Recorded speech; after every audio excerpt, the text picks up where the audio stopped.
Salam əziz izləyicilər. Bugün biz Murad Rəşidov testindən Şuşa xalq ədəbiyyatı mövzusunun testlərinin izahına baxacağıq. Gəlin baxaq. Birinci sual. Hansı fikir doğru deyil? Bizdən doğru olmayanı soruşur. Xalqımızın zəngin şifahi ədəbiyyatı vardır. Bu doğrudur. Söz sənətimizin ilk örnəkləri qədim dövrlərdə yaranmışdır. Bu da doğrudur. Söz sənətimiz dildən dilə, ağızdan ağza keçərək yaşamış və zənginləşmişdir. Doğru variantdır. İngilis dilindən götürülmüş bu termin folk, bilik, hikmət, flora isə xalq müdrikliyi anlamındadır. Bu cavab yanlış olacaqdır. Çünki termin folk xalq deməkdir.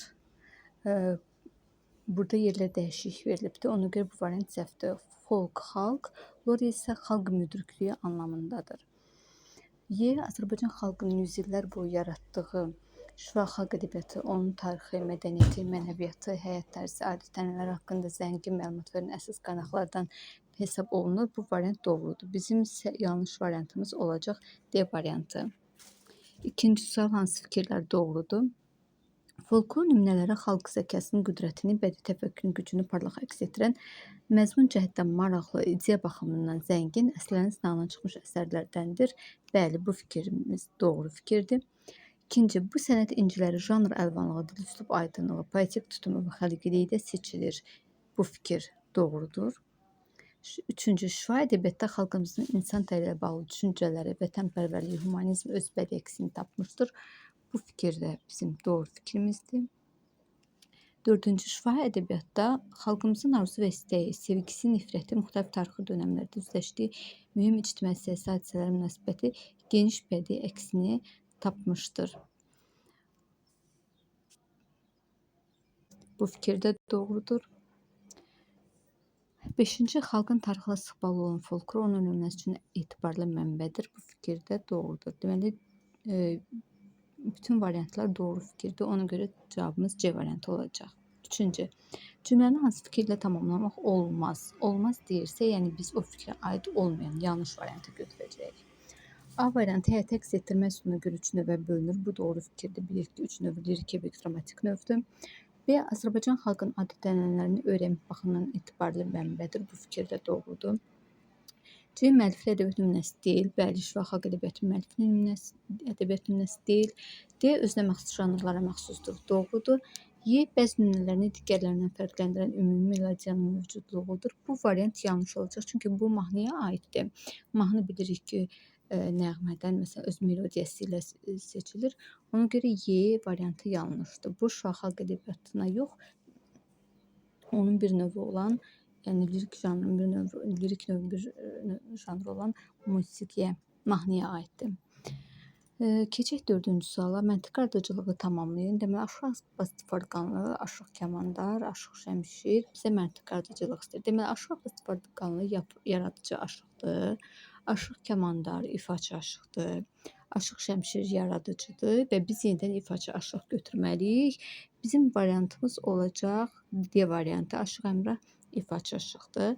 Aşıq Ələsgər, Xəstə Qasım, Sarı aşıq, digərləri isə yaradıcı aşıqdır. Ona görə bizim variantımız olacaq D variantı.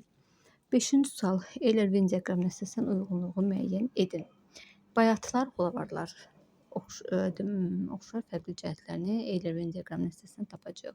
A variantı, vətən sevgisi, vətən həsrətindən bəhs edilir. Bu aid olacaq bayatılara.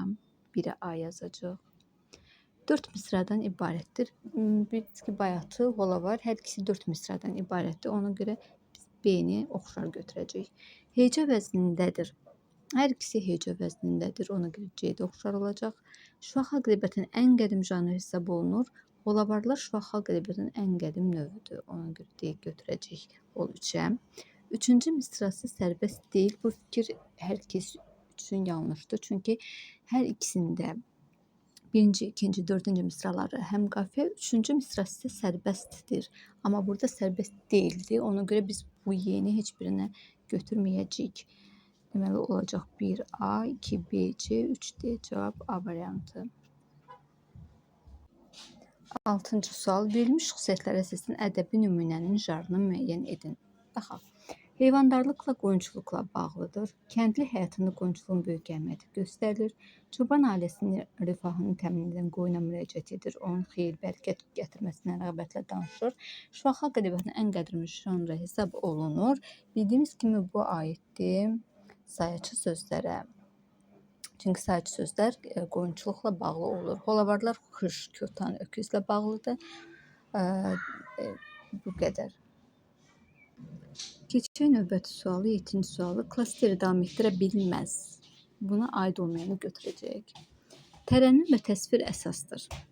Deməli, holavar, bayatı, bəli bunlarda var, amma biz aid olmayanı davam etdirməni götürəcəyik.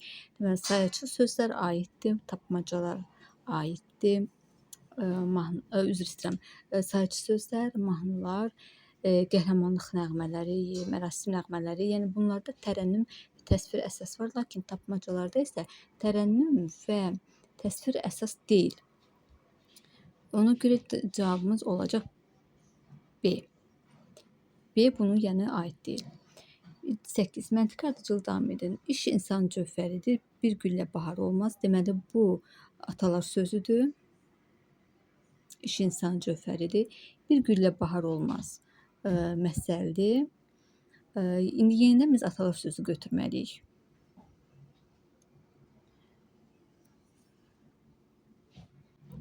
Dağdan atılan daş topuğa dəyər, bu atalar sözüdür.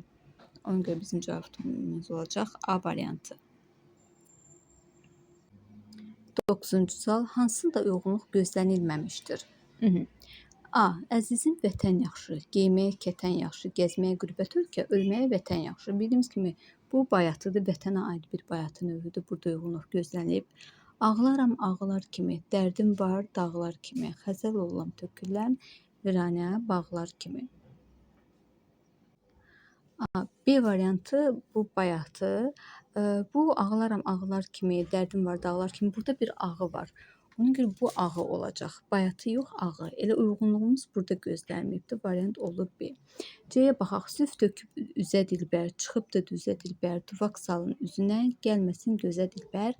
Toy nəğməsidir. Bəli, bu toy nəğməsidir. D. Nənəm anazlı qoyun, qırqovul gözlü qoyun, pendiri kəsmə, qatığı üzlü qoyun, qoyuna müraciət var deyə sayıcı sözlərdir. Doğru variantdır. Y. Öküz, xan öküz, dırnaqları qan öküz, sən kötana güc ilə, mən də deyim can öküz. Öküzə müraciət var, holavardır. Bu da doğru variantdır. 10-cu sual. Klasteri tamamlayan fikri yazın deyir. Yumorla yanaşı sarkazm və satirada mühüm yer tutur. İnsan xarakteri və əməllərində müşahidə olunan nöqsanları tənqid edən əsərlərdir, epik növdədir və bizə tamamlayan, yəni buna aid olan fikri soruşur və bildiyimiz kimi bu olacaq lətifələr. Bu lətifəyə aiddir. Atalar sözü bilirsiniz ki, bitmiş bir fikir bildirir. Tapmacalar üstörtülü şəkildə deyilir. Rəvayət müəyyən bir rəvayətlə bağlı olur. Yanıltmacılar nitqi inkişaf etdirmək üçün deyilir və burada olacaq doğru variant D variantı. 11-ci sual. Cümləni hansı fikirlə tamamlamaq olmaz? Yenə tamamlamaq olmaz. Biz aid olmayanı götürəcəyik. Əfsanələr ağla sığmaq, möcüzəli, fantastik səciyyələri qeyri-adi hadisələrdən söz açılır. Bu fikir doğrudur. İnsan daşa, heyvana çevrilməsi, dağların, güllərin dil açıb tanışması səciyyəvi xüsusiyyətlərdəndir. Bəli, bu da doğru variantdır. Digər epik əsərlərdən fərqləndirən səciyyəvi cəhətlərə malikdir. Bəli, bu doğrudur. Qeyri-adi hadisələrlə falan. Y. Müxtəlif planetlər, əşyalar, heyvanlar, quşlar, insanlar xas əlamətlərə malik olur. Bu da doğrudur. D variantı yanlışdır. Çünki əfsanəvi şəxsiyyətlərin həyatı, fəaliyyətlə bağlı hadisələr bu rəvayətlə aiddir. Əfsanəyə aid deyil. Ona görə də bizim variantımız olacaq D variantı. 12-ci sual. Klasteri tamamlayan fikri yazın. Bizə tamamlayan aid olan fikri deyir. Folklorun qədim janrlarından biridir. Baxaq. Müxtəlif növləri var. Bəzi növlərində oda inam, quşa tapılma motivləri öz əksini tapıb. Bu fikir aiddir əfsanələrə. O olacaq doğru variantımız B. 13. Boş xanaya hansı fikir yazıla bilməz? Mövzu və məzmun baxımından, deməli ortada verib nağıllar, mövzu və məzmun baxımından 3 yerə ayrılır. Bəzi nümunələrində xeyri və şəri təmsil etməklə heyvanlar 2 qrupa bölünür. Bəzi nümunələrdə nağıllarda haqsızlıq, ədalətlə mübarizə motivləri mühüm yer tutur. Baxaq, bu deməli biz nağılların 3 növü var. Nağıllar heyvanlar haqqında, sehrli nağıllar və məişət nağılları. Burada verilibdir, deməli, birinci verilibdir heyvanlar haqqında nağılların aid olan fikirlərdir. İndi bizə aid olmayanı deyir. Bizə fikir deyir yazıla bilməz. Biz aid olmayanı götürəcəyik. Sehrli nağıllarda qəhrəman öz arzusuna çatmaq üçün adi şər qüvvələrlə deyil, cin, div, əjdaha, ifritə kimi sehrli qüvvələrlə mübarizə aparmalı olur sehrli nağıllarda. Bu variant doğrudur. Çünki sehrli nağıllarda qəhrəman əlbəttə ki, sehrli qüvvələrlə, cin, div, əjdaha bu kimi qüvvələrlə mübarizə aparmalı olur. Bu fikir doğrudur.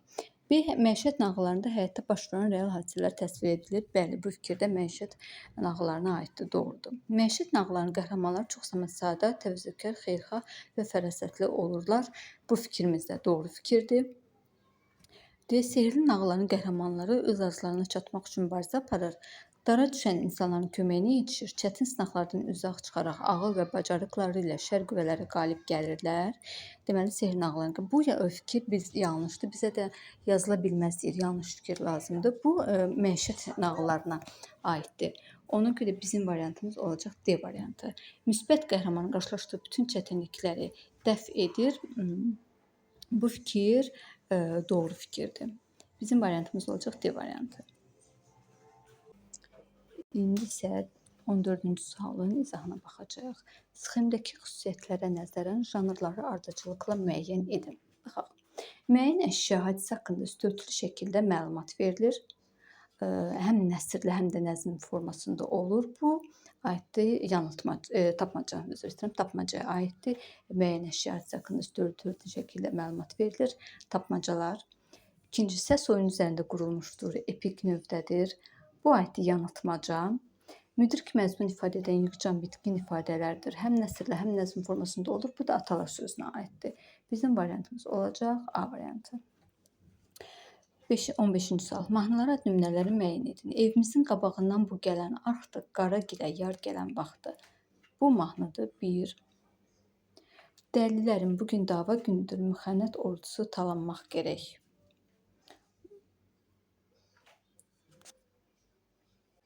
Bu mahnı deyil. Bu deməli Koroğlu dastandan verilən bir şeirdir. Bu mahnı deyil. 2-ni çıxdıq. Balama qurban inəklər, balam haçan eməklər. Bu da oxşamadır, nazlamada deyirik. 3-ünü də çıxdıq. Arpa çayı dərin olmaz, axar sular sərin olmaz. Sara kimi gəlin olmaz. Bu da deməli mahnıdır.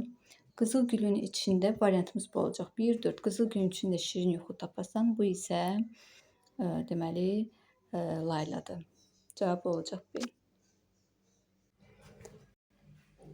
İkilik və dörtlük şəklində olur.